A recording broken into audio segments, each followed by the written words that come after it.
Okay, this is Mr. Ellis, and we're going to go over the Epidemics and Pandemics section. Okay, here we go. Let's get this thing going. So, um, an epidemic we're going to start out with. An epidemic is a widespread outbreak of a disease in a small region, such as a state or country. It could be a city, state, country, little village.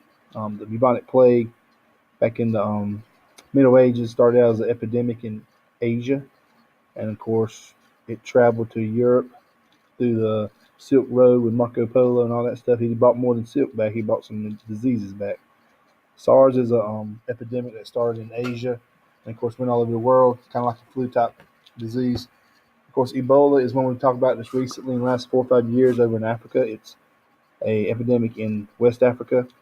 Remember, Ebola is that disease, it's a virus that pretty much causes all your insides to liquefy and you start bleeding out your nose and your ears and your eyeballs and your butthole and everything else.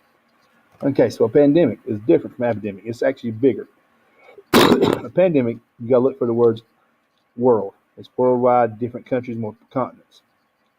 Now, all pandemics come from an epidemic. An easiest way to remember that is that alphabetical order. E comes before P in the alphabet. So an epidemic comes before a pandemic. Pandemic is larger. The swine flu was a pandemic. A lot of flus. There was one in 1918, right after World War One, called the Spanish flu, and it was a pandemic. Our soldiers came back from Europe, and of course they had this flu. They brought it back to America. The British troops that were in Central and the continental Europe brought it back to England, and it killed a lot of people all over the world. I don't know why it was called Spanish flu because it didn't come from Spain. AIDS is a big current pandemic. It's pretty much started in the 80s. Most scientists believe that it came from men in Africa who were hunters. They eat bush meat, which is monkey, and the monkey had a disease. It didn't cook their food properly. Then, of course, the men got the virus, and then they ended up having unprotected sex with people, and that's what passed it on. A lot of people, when it first came out, thought that it was just a disease that homosexual men got, but we've learned later on that um, heterosexual people can also get AIDS, the HIV virus.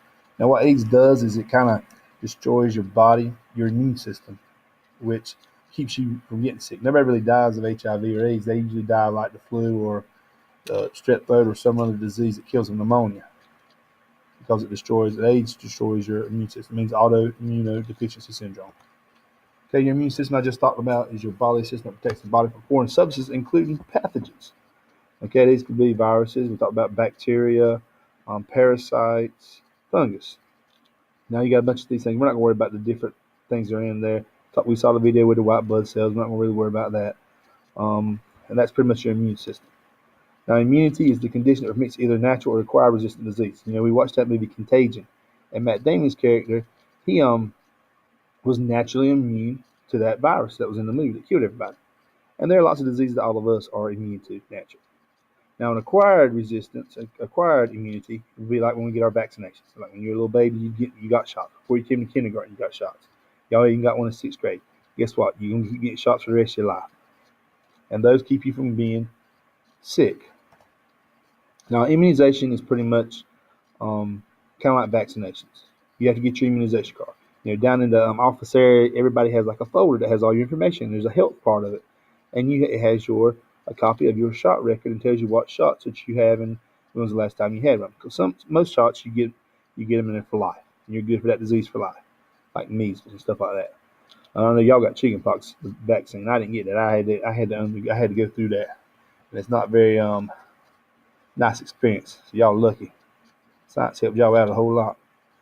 Usually it's an injection, like some kind of needle. A lot of people don't like them, but a lot of people kind of controversy about them.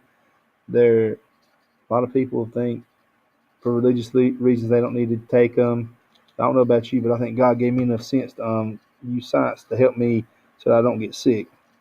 Other people do it for political things, and as I tell all my classes, we're talking about science here, so don't put all your faith in preachers and politicians. Okay, they do things that don't have to do with science. Infectious diseases. Okay, so these are diseases that are caused by pathogens that cause pass from human to human. It's also contagious. Sometimes it's from animal to human, or plant to animal, and so forth. But normally, what we've been talking about is diseases that you pass from person to person, our colds, our flus, our strep throats, cancer, diabetes. Those are not infections. You can't kiss somebody who's got cancer and then you get cancer. You can't drink after somebody who's diabetic and become a diabetic because those are not contagious infectious diseases. Now, a carrier is an individual who is infected by a pathogen but shows no signs or symptoms of the disease. Now, there are certain diseases where people can be a carrier and they don't actually have symptoms, but they can pass the disease on. One genetic type disease like that is called hemophilia. It's a disease where when you bleed, normally a normal person's blood clots and forms a scab. Whereas a person who is a hemophiliac has hemophilia, they are what we call free bleeders. If they get a cut, paper cut, they can bleed to death. They get a bruise inside, they can bleed to death. And usually only males get this disease. However, females get it, but they're known as carriers. And what that means is that their blood will clot. They're fine. What happens if that woman has a son? He is probably going to have the hemophilia, and he will be a free bleeder. And that's pretty much it with epidemics and pandemics. I hope y'all enjoyed it. I don't even know how to get out of here.